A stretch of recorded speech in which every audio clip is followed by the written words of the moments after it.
नमस्कार सभी का। एक बार फिर से स्वागत है आपके अपने YouTube चैनल फिजिकल एजुकेशन अड्डा के ऊपर, जहां आपको फिजिकल एजुकेशन स्पोर्ट्स की हर प्रकार की जानकारी मिलती रहती है। तो हमारी एक मैराथन क्लास चली हुई है लगातार पिछले कुछ दिनों से, जिसमें आपको मैराथन क्लास में बहुत सारे क्वेश्चंस मिलते हैं लगातार देखने को। तो उसी कड़ी में जो किन्सियोलॉजी के 110 क्वेश्चन हमने कंप्लीट कर लिए, तो उसका नेक्स्ट पार्ट में लेके आ गया हूँ, किन्सियोलॉजी का लास्ट पार्ट, जिसमें हम मोस्ट इम्पोर्टेंट क्वेश्चंस को यहाँ पे कवर करने वाले हैं जो एग्ज़ाम ओरिएंटेड हैं। एक बात और बता दूँ भाई, आपको लग रहा होगा कि बीच बीच में कुछ क्वेश्चंस के आंसर जैसे गलत आ जाते हैं। आपने एक चीज़ नोट की है कभी, जब आप कहीं पे पेपर देने जाते हो तो बोर्ड जो है कई बार गलत आंसर को भी ठीक मान लेता है।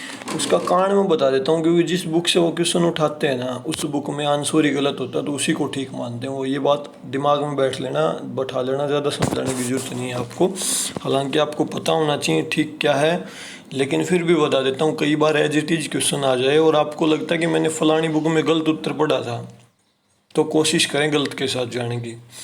लेकिन आपको लगता है कि आप एग्ज़ाम के बाद लड़ सकते हैं बोर्ड से या केस कर सकते हैं, तो ठीक के साथ ज़रूर जाएं। लेकिन कई बार होता है ऐसा, एज इट इज़ मान लेता है बोर्ड। तो मैं वैसे तो यही कहूँगा कि गलत के साथ ना जाएं। बाई चांस आपको ना पता हो तो जैसा आपने कहीं पढ़ा हो वैसा चेप दो। ठीक है, चलो अब शुरू करते हैं मैराथन क्लास को। तो ज़्यादा समय ना लेते हुए, तो चैनल पे पहली बार विजिट करो, चैनल को सब्सक्राइब जरूर कर लें और सब्सक्राइब करके बेल आइकन को प्रेस कर लें। ठीक है भाई, ओवरऑल गलत के साथ मत जाना, कहीं मेरी वजह से चले जाओ, आपको नुकसान ना हो जाए। लेकिन कई बार ऐसा होता है, मैं बता रहा हूँ आपको। ठीक है, कोशिश करें हमेशा ठीक के साथ जाने की। तो 111 नंबर क्वेश्चन आपकी स्क्रीन पे है। Bending forward of the trunk is an example of moment in the. भाई आप अपने ट्रंक को फॉरवर्ड बेंड कर रहे हो, तो किस मोमेंट का ये उदाहरण है? किस प्लेन में ये मूवमेंट हो रही है, सॉरी, तो किस प्लेन में हो रही है मूवमेंट? 111 में राइट आंसर हो जाएगा option C, sagittal plane. Sagittal plane क्या करता है भाई? बॉडी को left and right two part में डिवाइड करता है, मतलब पीछे से आगे की तरफ निकलता है, और बॉडी की डायरेक्शन क्या है? आगे की तरफ झुकने की। तो ये सैजिटल प्लेन की डायरेक्शन में बॉडी झुक रही है। इसके बाद है a forward upward movement of the foot at the ankle joint, मतलब एंकल जॉइंट पे आप अपने पंजे को ऊपर की तरफ उठा रहे हो, तो ये किस प्रकार की मूवमेंट है? डोर्जी फ्लेक्शन है भाई, ये डोर्जी फ्लेक्शन। इसके विपरीत अगर वापस करते आप नीचे की तरफ ले जाते तो वो प्लांटर फ्लेक्शन होता। ठीक है, इसके बाद है bending the head toward right और left side of the shoulder, मतलब आपने हेड को राइट या लेफ्ट साइड बेंड कर रहे हो, तो ये किस मोमेंट का उदाहरण है? तो ये है लेटरल फ्लेक्शन। लेटरल क्या होता है भाई? लेटरल शब्द होता है अपनी बॉडी से 25 क्वेश्चन की सीरीज आपने देखी होगी, तो मिड लाइन से कोई चीज़ दूर हो वो लेटरल कहलाती है। तो लेटरल फ्लेक्शन ये हो गया भाई। न्यूटन का सेकंड लॉ ऑफ मोशन पूछा, तो न्यूटन का सेकंड लॉ ऑफ मोशन है लॉ ऑफ मोमेंटम, या लॉ ऑफ एक्सेलरेशन इसको बोल सकते हो। Law of inertia first, law of एक्सेंट्रेशन थर्ड होता है। इसके बाद है lever system prevalent in human body arm is. भाई ह्यूमन बॉडी की जो आर्म है, जो हमारा हाथ, उसमें कौन सा लीवर होता है? तो थर्ड क्लास ऑफ लीवर होता है भाई। ज़्यादातर ह्यूमन बॉडी में थर्ड क्लास ऑफ लीवर होता है। लीवर के ऊपर जल्द ही वीडियो आएगी, कल शायद वीडियो आ जाएगी जिनमें लीवर के ऊपर ज़बरदस्त, जरूर देखना आपको। ऑस्टियोलॉजी किसकी स्टडी करती है? बोन्स की भाई। राइट आंसर आपको पता होना चाहिए। स्टडी ऑफ मसल्स क्या कहलाता है? मायोलॉजी। मोस्ट इंपॉर्टेंट क्वेश्चन भाई। Total number of bone in human skull, human skull में टोटल बोन 22 भाई, याद रखें। How many carpal bone are there in the wrist, wrist की कार्पल में कितनी बोन्स होती हैं? Most important question 8। टार्सल जो होती हैं पैरों में होती हैं, कार्पल हाथों में। इनको याद करने की कोशिश करें, मैं बहुत कंफ्यूज होता हूँ भाई इनमें। कार्पल कहाँ पे होती है? हाथों में, टार्सल पैरों में। अच्छा, बॉक्सर मसल कौन सी होती है भाई? Boxer muscle deltoid. ठीक है, ये दिए गए ऑप्शंस के अकॉर्डिंग। नहीं तो एक और होती है, बोलते हैं उसको, ध्यान नहीं आ रहा मेरे को। Neck joint is an example of. Neck joint किसका उदाहरण है भाई? नेक जॉइंट। राइट आंसर क्या हो जाएगा? पीवट का भाई, पीवट। ट्रेपेजियस मसल किस में हेल्प करती है? ट्रेपेजियस, सबसे पहले तो आपको ये बताना चाहिए ट्रेपेजियस होती क्या है। ट्रेपेजियस जो मसल हमारी होती है भाई कमर में, तो ये क्या करती है? नेक को बैकवर्ड खींचने में हेल्प करेगी आपकी। ठीक है, इसके बाद है the force experienced by a spinning ball as it's move through the air is called, मतलब बॉल एयर के अंदर स्पिन कर रही है तो वो किस एयर को अनुभव करती है, सॉरी किस फोर्स को अनुभव करती है मूविंग के दौरान, तो वो मैग्नेस फोर्स कहलाता है भाई, याद रखें, most important question. Shortest bone in human body, human body में सबसे छोटी बोन कौन सी होती है, छोटी बोन है ह्यूमन बॉडी के अंदर? 124 नंबर, टार्सल या कार्पल, ठीक है, वैसे स्टेपस होती है सबसे छोटी। 125, which of the following has maximum percentage in body composition of bone, bone में सबसे ज़्यादा क्या होता है भाई? Calcium phosphate, option B. Cranium, cranium हमारी खोपड़ी होती है, उसमें हड्डी पूछी है भाई। 126 में राइट आंसर 8। चेहरे में 14 होती हैं और खोपड़ी में 8, तो टोटल हमारे फेस और इसके इर्द गिर्द 22 हड्डी होगी। थोरैसिक वर्टेब्राज कितनी होती हैं? 12, ठीक है। 7 वो होती हैं सर्वाइकल, ठीक है। फिर 5 होती हैं लास्ट वाला, लंबर, सैक्रम, कोकैक्स, याद रखें। 33 बोन होती हैं। सैक्रम में कितनी बोन होती हैं? आ गया ना नेक्स्ट क्वेश्चन। सैक्रम 128 ए, 5 बोन होती हैं भाई, ऑप्शन ए। लंबर में कितनी होती हैं? लंबर में 5, कोकैक्स में 4 होती हैं, याद रखना, ठीक है। कोकैक्स में 4। एक इसके बाद है a bone which is formed by the replacement of cartilage is known as, मतलब बोन को बदल दिया जाए, कार्टिलेज के रूप में बना दिया जाए उसको, तो क्या कहलाएगी? 130 में राइट आंसर रिप्लेसिंग बोन बोला जाता है भाई, इसको याद रखें, most important question, replacing bone. इसके बाद है a bone which is formed by the transformation of connective tissue is called, connective tissue के ट्रांसफॉर्मेशन से बोन बने तो उसको क्या बोलेंगे? 131 नंबर क्वेश्चन में right answer investing bone, option B.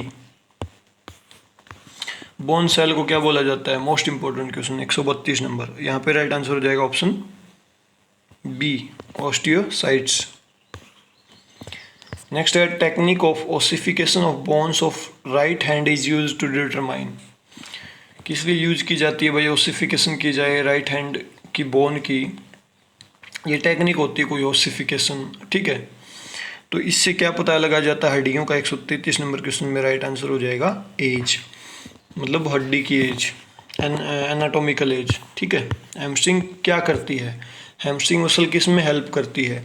तो हैमस्ट्रिंग मसल जो है फ्लेक्स द नी को फ्लेक्स करने में मदद करती है, क्योंकि थाई के पीछे की मसल है। साइनोवियल जॉइंट का उदाहरण पूछा भाई, साइनोवियल जॉइंट के जो है यहाँ पे उदाहरण पूछे आपसे, तो फेयरली मूवेबल होते हैं साइनोवियल जॉइंट। इसके बाद है the vertical axis passes, vertical axis कैसे पासिज होता है? ये परपेंडिकुलर होता है भाई, ग्राउंड के ऊपर लंबवत होता है, ठीक है, ऊपर से नीचे की तरफ लंबवत होता है। आपने वो हमारी एक्सिस एंड प्लेन की वीडियो नहीं देखी तो जरूर देखें। इसके बाद next, the law of gravity is an example of a law of motion study in the body of knowledge card, क्या कहलाएगा भाई? Right answer option C, mechanics, यांत्रिकी। इसके बाद फ्लैट फीट का दूसरा नाम पूछा है भाई, फ्लैट फीट का दूसरा नाम 138 नंबर क्वेश्चन में राइट आंसर हो जाएगा ऑप्शन बी, पैस प्लेनस, याद रखें, मोस्ट इंपॉर्टेंट। आइसोमेट्रिक कॉन्ट्रैक्शन में मसल कैसे कॉन्ट्रैक्ट करती है? 139 नंबर में राइट आंसर, मतलब छोटी होती है जब कॉन्ट्रैक्शन होता है तो आइसोमेट्रिक में, सॉरी इसका राइट आंसर आइसोमेट्रिक में ऑप्शन सी होगा भाई, नाइदर शॉर्ट नो लेंथन्स, मतलब ना ही छोटी होगी ना ही बड़ी होगी, ठीक है। Scapula, very easy question upper back में।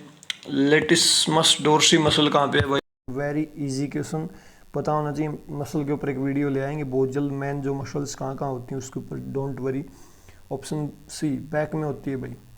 Lordosis muscle is also called, lordosis muscle, sorry lordosis का दूसरा नाम पूछा है, पोस्टल डिफॉर्मिटी है, ये हो जाएगा ऑप्शन बी, होलो बैक, याद रखें, मोस्ट इंपॉर्टेंट क्वेश्चन।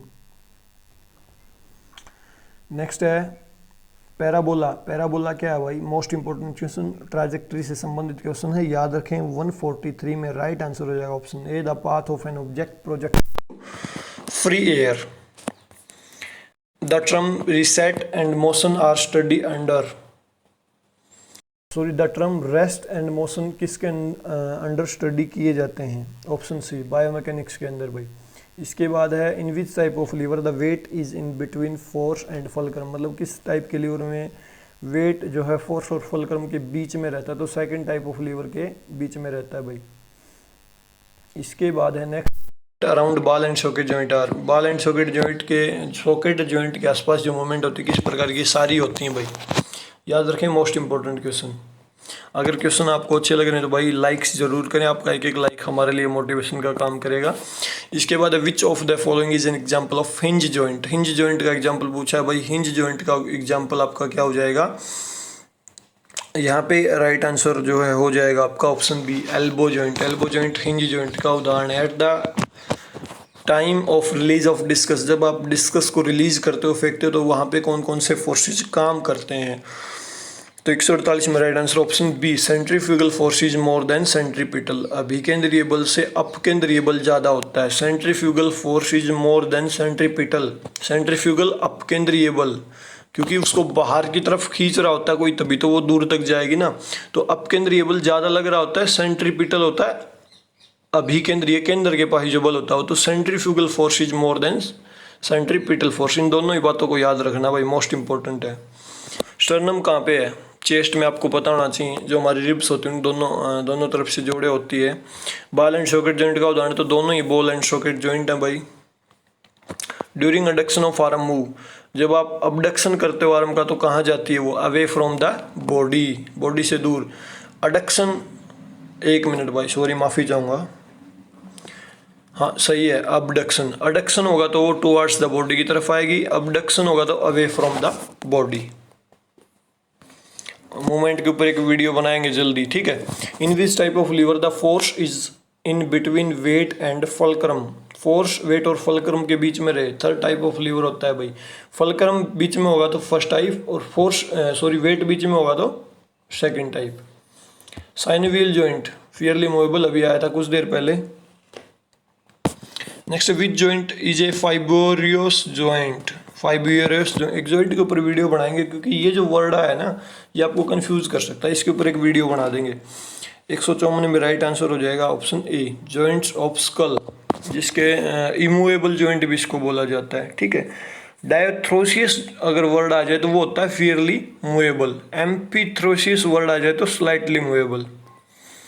इसके बाद है the term anterior and posterior are synonymous with, synonym पूछा भाई एंटीरियर एंड पोस्टीरियर का, तो सिनोनियम आपको पता ना चाहिए, एंटीरियर पीछे का, पोस्टीरियर आगे का, तो front and back. Study of bones osteology, very easy question. और ये क्या होता है, स्टडी ऑफ जॉइंट्स, ये स्टडी ऑफ बोन्स। इसके बाद है bone cell which are involve in building of bone are, bone के बनने में जो बोन सेल काम करती हैं वो कौन से होते हैं भाई। 157 में राइट आंसर हो जाएगा ऑस्टियोब्लास्ट, याद रखें ये सेल होती हैं बोन की भाई। इसके बाद है the skeletal of thorax is made up of, जो स्केलेटन का थोरैक्स है वो किससे बना होता है, 158 में राइट आंसर हो जाएगा। कार्टिलेज और बोन्स दोनों से ही बना होता है भाई। इसके बाद है विच of the following is a joint of reciprocal innervation, reciprocal innervation का उदाहरण पूछा है तो यहाँ पे राइट आंसर हो जाएगा ऑप्शन बी सैडल जॉइंट। इसके बाद नेक्स्ट है carpal joint is an example of, carpal joint किसका उदाहरण है, तो यहाँ पे ऑप्शन है condyloid joint, option B is right. एक मैं इस क्वेश्चन को छुटवा रहा हूँ भाई, रेसिप्रोकल इनर्वेशन होती है जब एक मसल काम करे दूसरी रिलैक्स करे, तो ये थोड़ा सा कन्फ्यूजन है इसमें, एक बार आप इसको छोड़ दें, मैं इसको स्टडी करूँगा, नेक्स्ट जो हमारी मैराथन क्लास होगी ना उसमें एक्सप्लेन करूँगा इसको, ठीक है। रेसिप्रोकल इनर्वेशन क्या होती है, तो 169 नंबर क्वेश्चन को एक बार हैंड हाथों में रखें। इसके बाद the point where the force which move the lever is applied is called, भाई जहाँ पे आप फोर्स लगा रहे हो लीवर के ऊपर तो वो पॉइंट क्या कहलाता है, तो वो पॉइंट ऑफ एफर्ट कहलाता है, याद रखें मोस्ट इंपॉर्टेंट। जहाँ पे वजन हो वेट हो वो पॉइंट ऑफ रेसिस्टेंस। अच्छा 161 नंबर क्वेश्चन में, हाँ ठीक है ठीक है, तो ये चीज़ें याद रखनी है आपको। इसके बाद नेक्स्ट क्वेश्चन है the lever where fulcrum is lies between the effort and load is called, fulcrum बीच में हो तो लीवर ऑफ फर्स्ट क्लास, मैंने अभी बताया आपको। फ्रिक्शन क्या है? फ्रिक्शन किस प्रकार का फोर्स जो है friction is the force of घर्षण। जो बल होता है वो किस प्रकार का बल होता है? तो ये है कॉन्ट्रैक्ट फोर्स, मतलब जब कोई दो चीज़ आपस में कॉन्ट्रैक्ट आएंगी तभी तो वहाँ पे लगेगा ना। इसके बाद contractile element of muscle, most important, myofibrils, याद रखें भाई, मोस्ट इंपॉर्टेंट। नेक्स्ट है the area located in the centre of sarcomere containing both actin and myosin is called. तो ये क्या कहलाता है भाई? मसल से संबंधित question 165 number, option C, A band. Next है sprint in which running speed is gradually increase from jogging to striding and finally to sprinting is called. क्या कहलाएगा भाई? ये एक्सेलरेशन स्पीड, ऑप्शन बी। ठीक है, शुरू में स्लो चलते हैं फिर एकदम से बढ़ा लेते हैं, jogging to striding and finally. ठीक है, ऑप्शन बी। इसके बाद है the excitatory chemical transmitter at the neuromuscular junction are. तो क्या होता है भाई? ये राइट आंसर आपका हो जाएगा option D, all of these. ये सारे ही होते हैं भाई, एक्साइटरी केमिकल ट्रांसमीटर होते हैं न्यूरोमस्कुलर जंक्शन के अंदर। नेक्स्ट है the inhibitory transmitter in the brain is called. तो इनहिबिटरी ट्रांसमीटर कौन सा होता है ब्रेन के अंदर? तो राइट आंसर आपका हो जाएगा option A, gamma amino butyric acid, GABA इसको बोला जाता है भाई, ऑप्शन ए। स्पाइनल कॉर्ड में इनहिबिटरी ट्रांसमीटर का काम कौन करता है? इनहिबिटरी ट्रांसमीटर का काम करता है 169 नंबर क्वेश्चन में right answer option A, dopamine, याद रखें। Protein involved in contraction is called. Protein involved in muscular contraction is called, क्या कहलाता है? मस्कुलर कॉन्ट्रैक्शन में जो प्रोटीन काम करता है वो आपके एक्टिन एंड मायोसिन दोनों ही होते हैं भाई, ऑप्शन सी। इसके बाद है the electrical activity developed in a muscle और नर्व सेल ड्यूरिंग एक्टिविटी और depolarisation is called. The electrical activity developed in a muscle और नर्व सेल ड्यूरिंग एक्टिविटी और डिपोलराइजेशन इज कॉल्ड। तो क्या कहलाएगा भाई 171 नंबर क्वेश्चन में? Option B, action potential. Next है 172, a complex chemical compound which when combined with inorganic phosphate forms ATP is called. क्या कहलाता है भाई 172 नंबर क्वेश्चन में? Right answer adenosine diphosphate. Next है complex chemical compound formed with the energy released from food and stored in cells particular muscle is called. मतलब आपने कुछ खाया फिर वो मसल में स्टोर हो गया और एनर्जी के रूप में यूज होने के लिए मसल में स्टोर हो गया, तो वो क्या कहलाता है? Option C, adenosine triphosphate. इसके बाद है a neuron that conveys sensory impulse from a receptor to the central nervous system is called. ये क्या कहलाएगा भाई 174 number question, option A, afferent nerve. मतलब a neuron that convey sensory impulse from receptor to central nervous system, मतलब आपके किसी sense ने कोई मैसेज बाहर से प्राप्त किया और वो सेंट्रल नर्वस सिस्टम की तरफ भेजा जा रहा है, तो कौन सी नर्व उसको लेके जाती है? Efferent nerve. अब दिमाग से जो आदेश आया वो हमारे सेंस ऑर्गन की तरफ, जैसे मैंने आपको कहा बुक उठाओ, तो आपका दिमाग ने हाथ को आदेश दिया, तो वो एफेरेंट नर्व के द्वारा जा रहा है। दोनों के डिफरेंस को समझना आपको, ठीक है। नेक्स्ट है 175 number question, any activity which is performed in the presence of oxygen is called. Aerobic activity होती है भाई, ये एनारोबिक होती है विदाउट ऑक्सीजन आप कोई काम करो। एनारोबिक एक्सरसाइज आर दोज, भाई जो विदाउट ऑक्सीजन की जाए, देख लेना इसमें कौन सा ऑप्शन है, एनारोबिक कौन सी एक्सरसाइज होती है, ठीक है। इसके बाद ए compound that promote tissue building is called. Anabolic steroid जो टिश्यू बिल्डिंग में हेल्प करता है, याद रखें, मोस्ट इंपॉर्टेंट क्वेश्चन, डोपिंग से संबंधित। नेक्स्ट है a synthetically structured drug which produce stimulation of the central nervous system is called. जो हमारे सेंट्रल नर्वस सिस्टम को स्टिमुलेट करे वो कौन सा ड्रग्स है? 178 number, option B, amphetamine, amphetamine भी बोल सकते हो इसको आप, जो उत्तेजित करता है। उत्तेजित हालांकि कैफीन भी करता है, लेकिन ये स्पेशली उत्तेजित करने के लिए। एनाबॉलिक स्टेरॉइड हो गया मसल्स की बिल्डिंग ब्लॉक के लिए। डोपिंग पे एक अलग से वीडियो बना देंगे। Lack of sufficient red blood cell or haemoglobin is called. Haemoglobin की कमी हो जाए, रेड ब्लड सेल की कमी हो जाए, तो वो होते हैं एनीमिया बीमारी भाई। ATP PCS system, PC system क्या होता है भाई? 180 number question, option C. Option C, an anaerobic energy system in which ATP is manufactured when phosphocreatine is broken down. ठीक है, ये एनर्जी में कन्वर्ट होने की प्रोसेस है ATP की भाई। इसके बाद contraction and relaxation of heart is called, ये क्या कहलाता है? कार्डियक साइकिल भाई। सिस्टोल जब हार्ट कॉन्ट्रैक्ट करता है, रिलैक्स जब होता है उसको डायस्टोल बोलते हैं। ये भी चीज़ याद रखनी है आपको। जब हार्ट रिलैक्स करता है उसको डायस्टोल, कॉन्ट्रैक्ट करता है तो सिस्टोल करना। इसके बाद है shortening of a muscle during contraction is called, तो ये होता है कंसंट्रिक कॉन्ट्रैक्शन। जब मसल छोटी हो रही हो, जब वो वापस कॉन्ट्रैक्ट करके रिलैक्स करती है, लंबी होती है, तो एसेंट्रिक कहलाती है। आइसोमेट्रिक में कोई भी जो है मसल के साइज में फ़र्क नहीं पड़ता, ये बात आपको पता है। इसके बाद है the lengthening of a muscle during contraction is called, वापस लेंथ बढ़े तो एसेंट्रिक, मैंने अभी बताया। इसके बाद contraction in which tension is developed but there is no change in length, अभी हमने डिस्कशन किया, आइसोमेट्रिक कॉन्ट्रैक्शन होगा ये। इसके बाद है contraction in which muscle shortens with varying tension while lifting a constant load is, ये क्या कहलाती है भाई? ये आपकी आइसोटोनिक कॉन्ट्रैक्शन कहलाती है, याद रखें। ठीक है, जब वेराइंग लोड के साथ एक बार कॉन्ट्रैक्ट करती है फिर वो हो जाती है। ठीक है, छोटी बड़ी होती रहती है। और ये जो हमने पढ़े ना कंसंट्रिक और एसेंट्रिक, ये जो है आइसोटोनिक के ही पार्ट है। मतलब आइसोटोनिक में किस प्रकार की एक्सरसाइज होती है, एक बार मसल छोटी होती है, एक बार बड़ी होती है, तो उसको 2 पार्ट में डिवाइड कर दिया। जब छोटी हो रही तो कंसंट्रिक, जब कॉन्ट्रैक्ट कर रही है, जब रिलैक्स, जब लंबी हो रही तो एसेंट्रिक। इसके बाद है awareness of body position is called, body position के बारे में आपको एहसास होना, तो ये क्या होता है? काइनेस्थेटिक सेंस होती है आपकी, जिससे आपको पता चलता है कि आपकी बॉडी, जैसे बहुत सारे शून्य हो जाते हैं, काम पता नहीं चलता अब उनकी बॉडी कहाँ पड़ी है। ठीक है, तो ये काइनेस्थेटिक सेंस होती है भाई, जिससे हमें पता चलता है हमारी बॉडी की पोजीशन का।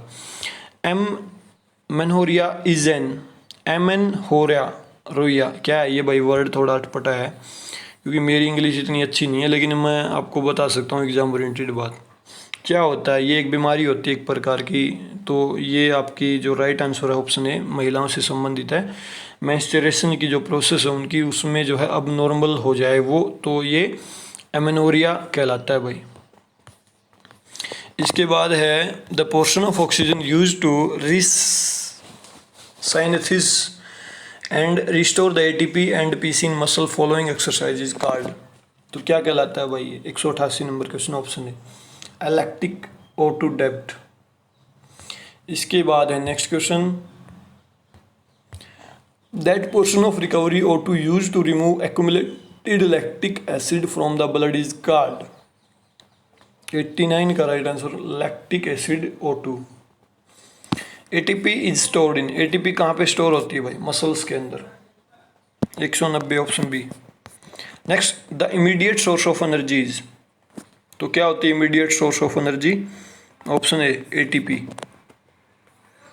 नेक्स्ट है the removal and examination of tissue from the living cell is called, the removal and examination of tissue from the living cell is called, तो राइट आंसर आपका क्या हो जाएगा? Option B biopsy. कैंसर के मरीजों में की जाती है ना भाई, कोई भी रिमूव करना है टिश्यू या एग्जामिन करना है लिविंग सेल, मतलब एक्स्ट्रा बॉडी में वो जनरेट हो गया, तो उसको बायोप्सी बोला जाता है। नेक्स्ट है स्टेट ऑफ डिस्कम्फर्ट और डिक्रीज एफिशिएंसी रिजल्ट फ्रॉम प्रोलैंग्ड और एक्सेसिव एक्सरसाइज इज कॉल्ड, भाई ये आपका क्या कहलाएगा? आप हद से ज़्यादा एक्सरसाइज कर ले तो थकान हो जाती है, आपको फटीग बोला जाता है इसको। ठीक है, next a phenomenon characterised by a sudden distress of fatigue during early in the exercise to a more comfortable less stressful feeling later in exercise is called, second wind बोला जाता है भाई इसको। मतलब शुरुआत में आपने एक्सरसाइज शुरू किया, आपको स्ट्रेस महसूस हुआ, ये लगा कि छोड़ना है, राजाज नहीं करते हैं, बाद में रिलैक्स हो जाते हैं आप, तो सेकंड विंड होती है। ठीक है, याद रखें। इसके बाद है a heat illness caused by fatigue resulting from prolonged exposure to environment heat, क्या कहलाता है ये? 195 में right answer option B heat exhaustion. ठीक है, नेक्स्ट है incapacitation from excessive environmental heat, right answer बता देता हूँ भाई इसका, ऑप्शन सी हीट इलनेस कहलाएगा ये।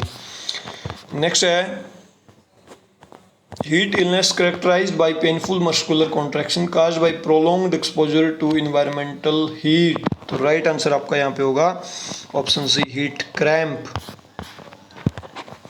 Next an often fatal illness characterized by high body temperature, hot dry skin or unconsciousness caused by excessive exposure to environmental heat is called। ये क्या कहलाएगा भाई 197 right answer option B heat stroke.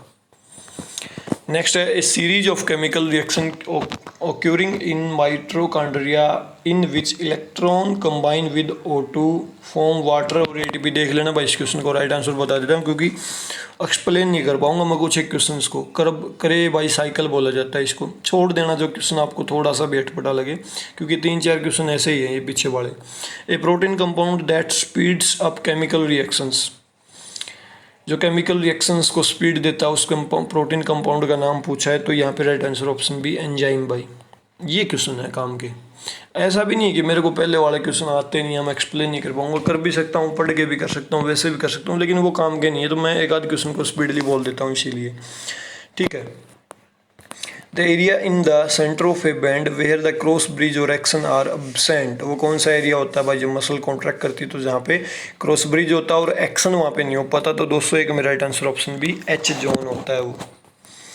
Next है most important question, the cell membrane of a muscle fibre is called. जो cell membrane होती है उसका muscle fibre होता है उसको क्या बोला जाता है, ऑप्शन बी सार्कोलेमा भाई। इसके बाद है smallest functional unit of a muscle fibre is called, most important question, sarcomere, option A sarcomere, most important question है भाई। नेक्स्ट है a nerve that conveys impulse from a receptor to central nervous system is called, क्या कहलाएगी भाई 204 में right answer option B sensory nerve. Next है the amount of air inspired और expired per breath is called, क्या कहलाती है भाई ये 205, right answer option B tidal volume. Next है the amount of O2 required और consumed over and above resting level during recovery phase of an activity is called, 206 right answer option D. भाई ये भी थोड़ा सा कंफ्यूजन, एक minute, the amount of O2 required और consumed over and above resting level during phase of an activity is called, ये high anaerobic capacity मिलेगी भाई, ऑप्शन बी। नेक्स्ट है aerobic capacity contribute to, endurance को develop करने में help करती है, आपको पता होना चाहिए। Lactic acid is by product of, तो ये एनारोबिक ग्लाइकोसिस का भी एक पार्ट है। ठीक है, ज़्यादातर इसी का होता है लैक्टिक एसिड, स्लो में जो है लैक्टिक एसिड देर से बनेगा, तो एनारोबिक ग्लाइकोसिस का एक पार्ट है ये। रेड मसल फाइबर है वो, हाई एरोबिक कैपेसिटी होती है भाई। नेक्स्ट है the final pathway from aerobic metabolism are, तो फाइनल पाथ क्या है एरोबिक मेटाबॉलिज्म का, तो राइट आंसर यहाँ पे हो जाएगा option B electron transport system. Next है the major food fuel during exercise of short duration is, छोटी ड्यूरेशन की एक्सरसाइज में सबसे मेन एनर्जी का काम कौन करता है, carbohydrate. Next the major food fuel during exercise of long duration, तो ये फैट काम करता है भाई। नेक्स्ट वाइट और पिंक मसल फाइबर है, हाई एनारोबिक कैपेसिटी होती है भाई वाइट मसल फाइबर में। अच्छा, concept of O2 depth, oxygen depth का कंसेप्ट किसने दिया, मोस्ट इंपॉर्टेंट क्वेश्चन भाई, 214 में right answer option B Hill ने दिया था ये। नेक्स्ट है portion of connective tissue which covers each muscle fibre और cell is called, muscle fibre के सेल को जिस टिश्यू ने ढक रखा हो कनेक्टिव टिश्यू ने उसको क्या बोलते हैं, 215 में right answer option B endomysium. Next the muscle cell are grouped together to from muscle bundle are called, muscle के जो फाइबर होते हैं उनके बंडल बने होते हैं भाई, उसको क्या बोला जाता है, बंडल्स को, ऑप्शन है फेसिकुली। इसके बाद है पेरीमाइसियम इज, पेरीमाइसियम क्या है, ऑप्शन बी है भाई, नीचे जाना पड़ेगा, एक connective tissue which covers the muscle bundle और ग्रुप ऑफ मसल। तो ये जो मसल्स के फाइबर्स के बंडल के ग्रुप बन रहा है ना, उसकी ऊपरी परत होती है पेरीमाइसियम, जो उसको ढक के रखती है। Next, A connective tissue which covers entire muscle fibre, पूरी मसल्स को ढक के रखने वाला कनेक्टिव टिश्यू होता है आपका epimysium. Next, during an anaerobic exercise energy to working muscle is supplied by, आप कोई एक्सरसाइज कर रहे हो तो उस दौरान आपको जो एनर्जी मिलती है वो कहाँ से मिलती है? फास्फोट ग्लाइकोजन सिस्टम और लैक्टिक एसिड दोनों ही देते हैं भाई ये। वार्मिंग अप किसको, warming up arouses to, warming up से क्या होता है भाई? Option B, increase in body and muscle temperature. ठीक है, तो ये थे भाई हमारे किन्सियोलॉजी के 220 क्वेश्चंस। मेरे ख्याल से दी बेस्ट क्वेश्चन है। हाँ, मैं ये भी कहूँगा कि 10-15 क्वेश्चंस को आप छोड़ेंगे तो 200 क्वेश्चंस एग्जाम ओरिएंटेड है, क्योंकि कुछ एक क्वेश्चन जैसे हीट वाले आए तो कम ही चांसेस एग्जाम में आने के, फिर भी आप उनको पढ़ लें, एग्जाम ओरिएंटेड एग्जाम में आ सकते हैं। लेकिन जो बाकी के जो क्वेश्चंस हैं वेरी वेल क्वेश्चंस हैं, बहुत ही मेहनत से चूज किए गए क्वेश्चन है भाई, एक एक क्वेश्चन। और जितनी भी बुक्स है ना मेरे पास, मैं ईमानदारी से बताऊं तो एग्जाम ओरिएंटेड बातों को लेके हैं। आप उनके क्वेश्चन आंसर को पढ़ोगे, थ्योरी को पढ़ोगे तो सारे ही ज़बरदस्त क्वेश्चन हैं। ठीक है, और ये जो क्वेश्चंस लिए गए हैं मैं आपको बताना चाहूँगा, आर गुप्ता करके हैं इनके वो, और इनका लेखक जो है इनके डॉक्टर के झा जी हैं, और ज़बरदस्त क्वेश्चन आंसर हैं भाई, अच्छी बुक है। और बहुत सारी बुक्स हैं, जैसे एम कमलेश हो गई, एक उपल जी की बुक होगी, ये सारी ही ज़बरदस्त बुक्स हैं, इनके क्वेश्चन आंसर को आप कवर करोगे तो अच्छी बुक है ये। ठीक है, तो भाई आज के वीडियो में इतना ही था। वीडियो आपको अच्छा लगा तो लाइक कर सकते हो, और मैराथन क्लास इसी प्रकार हमारी चलती रहे, इसके लिए कोशिश करें वीडियो ज़्यादा लोगों तक पहुँचे, ज़्यादा से ज़्यादा लोगों तक शेयर किया करो, DSS भी में धमाका कर दोगे आप। ठीक है, तो अभी के लिए इस वीडियो में इतना ही। वीडियो को लास्ट तक देखने के लिए आप सभी का बहुत बहुत धन्यवाद। Thank you.